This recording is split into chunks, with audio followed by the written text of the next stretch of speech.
Hey everybody, if you offend easily, I'm going to need you to pull your foreskin over your head and vanish up your... So, how are we doing today, folks? Apologies for last week getting quite so emotional. Y'all heard, y'all saw, y'all understand. If you don't, again, see the whole pulling your foreskin. So, hopefully today we get something that's a bit more of a reading and less of an emotional dump. An emotional dump, okay? That's pretty much what it was. So let's get right to it, all right? Ooh, first and foremost, we have the Seven of Wands. I'm going to cross-reference this one with my with my Cat People deck, because as y'all may remember, I'm taking my sweet-ass time learning this deck. And I also tend to confuse the Seven of Swords with the Seven of Wands. So I want to make sure I'm reading the right one. See, this deck I find doesn't... The images aren't quite as helpful in helping me remember as some of my previous decks have been, which that's fine, you know. Tarot can be a lifelong training skill if you let it. So if you're still struggling after however long with your tarot decks, it's fine. It doesn't mean you're bad at what you're doing. It just means that you're learning and that you're a student. Oh, I was wondering what stone I had in there. Apparently I have an amethyst. All right, so Seven of Wands. Let's see what we got in this time. Don't shuffle my deck. Don't let me shuffle this deck, y'all. This is the reference deck. Seven of Wands, being a light that guides the way for others, being the one who illuminates the path for many and for those who will come behind them. So... same thing with our Seven of Wands here. We have a person who is the light, the lighthouse, the beacon. The beacons are lit. So, yeah. All right. What does that entail? What is that in reference to? Let's find out. And for those of y'all who may forget this is a cold reading. I don't know you. I ain't aiming for you. And if you get a free reading out of it, congratulations. All right. All right. Let's see what I can get. I like to keep the deck shuffled and moving at all times. That way I always get the most random pull. We have the Hierophant popping up right next to it. So the Hierophant, remember how we talked about a light to guide the way? This would be your instructor, your advisor, your guide. Again, with the whole reference to there being a light to guide the way. Someone's trying to instruct you. Someone's trying to show you the path you need to take. Let's see what else we get. We have a reverse world card. Let me show it to you upright. So the world may seem a bit topsy-turvy to you right now. Things are not going correctly in your world the way you'd like them to. Again, you're being offered a hand. You're being offered a light. You're being offered a guide, some advice. You may want to listen to it, apparently. It would be helpful. It would help get your world back in order. We'll say that much. We have a reverse Nine of Swords. So, upright position. This is one of those self-explanatory ones. Each sword represents a woe, a strife, a worry, things that keep you awake at night. So, being in reverse, we have a reference to the need to calm down the brain before sleep. I mean, that's a basic interpretation. It could also be the need to let go of your stresses and worries, which don't we all, right? If it was that freaking easy, the mental health business might be out of business. So, still, all right, get some help there. And the Emperor, a boss or an authority figure, can be a paternal-like figure, but he, she, they, them all. So, don't quote gender specific on any tarot deck you get. All right, we don't live in that world anymore. So this is someone, this could represent you.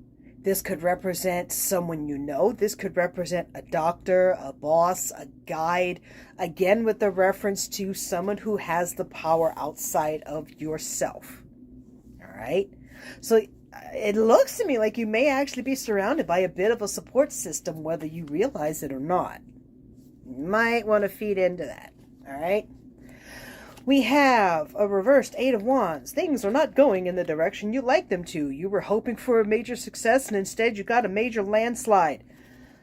You got a major crash into the earth. Icarus did not make it. Ooh. All right, so that just means you have to try again and or try in a different direction. You might have been aiming against the wind. Oh, Ace of Cups. Now, this is coming off your Hierophant and your reverse world, so you have a chance at happiness here once you get your world right side up, which I know that's kind of self-explanatory, right? But it's, if you've been waiting for things to get better, your Eight of Wands indicates what you're doing is not working. Like, you really need to try something different by now. It's not working. If it was working, it would have worked years ago. Step outside your comfort zone and try again.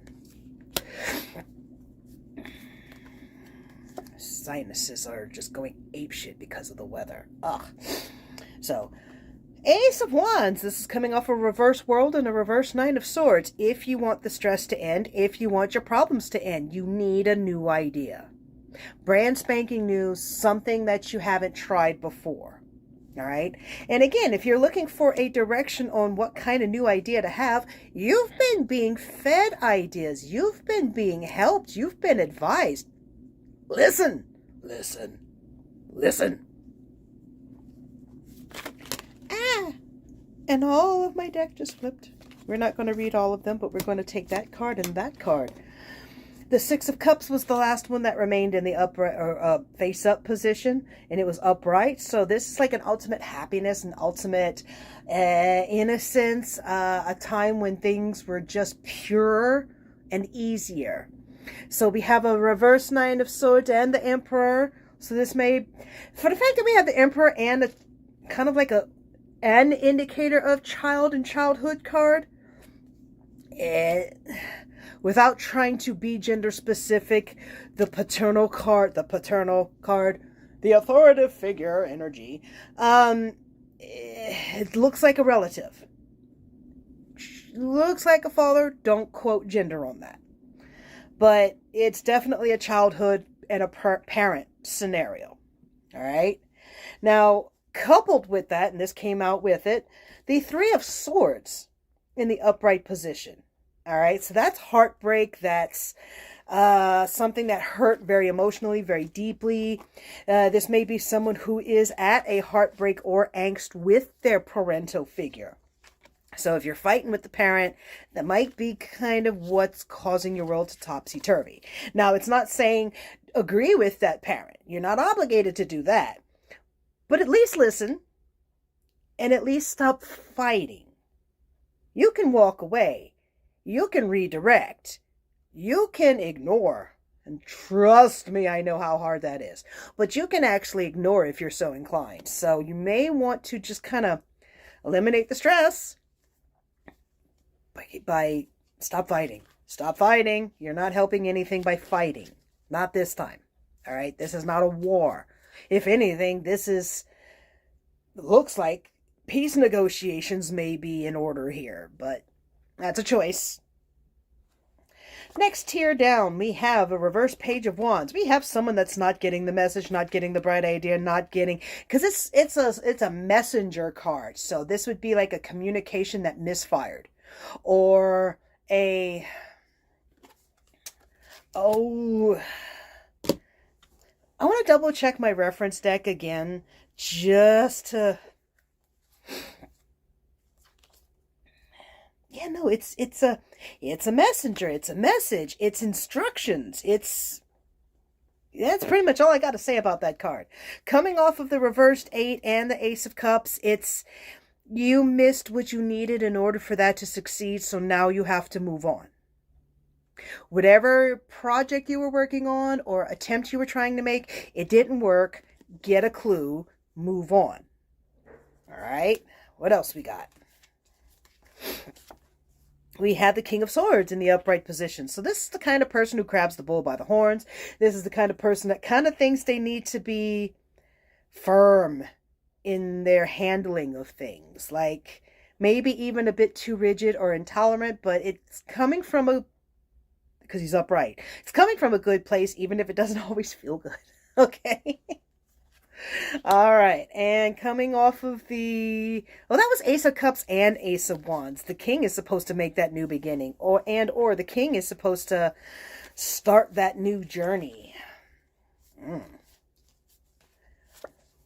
we have the Hanged Man. It's only a matter of time. It's only a matter of time. See, the Hanged Man eventually does come down. While he's hanging, he gains a bit of a clue as to why he's hanging upside down.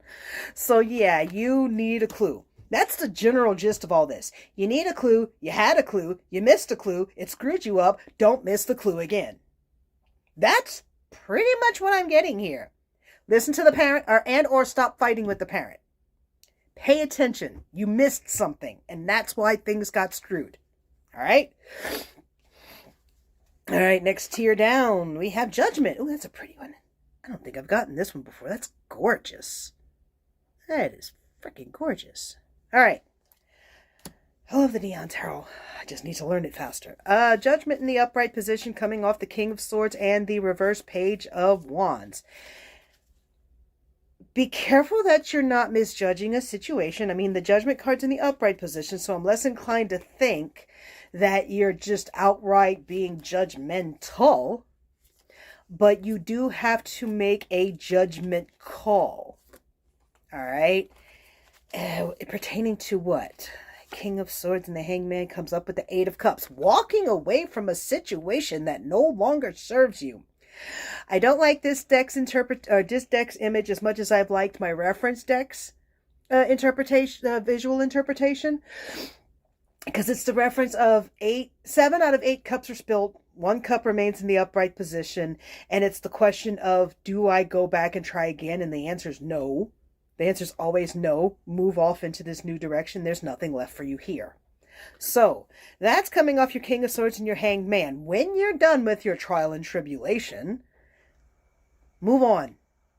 Stop going back to the past. Stop trying again. Stop trying to get blood from a turnip. Stop trying to get something that's not there. Move on. Go on to something else. And your final card of the reading, folks, and then I'm going to be rid of y'all for the day. All right. A Knight of Pentacles. Job circumstance, financial circumstance, apprentice-like circumstance. Someone who's learning, someone who's climbing the ranks, someone who's actually proving their capacity, their worth, their ability. All right. So that's coming off of your Eight of Cups and your Judgment card. As soon as you walk in a new direction, apparently there's a new opportunity. And it looks like it's definitely obtainable because it's a knight, not a queen or a king. So it's very obtainable, and or if you were doubting your ability, yes, you can do this, and or yes, you can advance your training now. Time to improve a skill. Time to improve maybe a limited skill that you can actually expand on now. And because there's some previous knowledge, you're a knight, not a page. But there's still that emphasis of new idea, new idea. So even if it's take what you're comfortable with and try something new with it, that would kind of fit what I'm seeing here. All right. But either way, it's that new income you were looking for because it's Pentacles and or health. But all right. We're scooting a little bit early today, folks. I've had enough of y'all and I've got laundry to go and do. So there's your reading. Bye, y'all.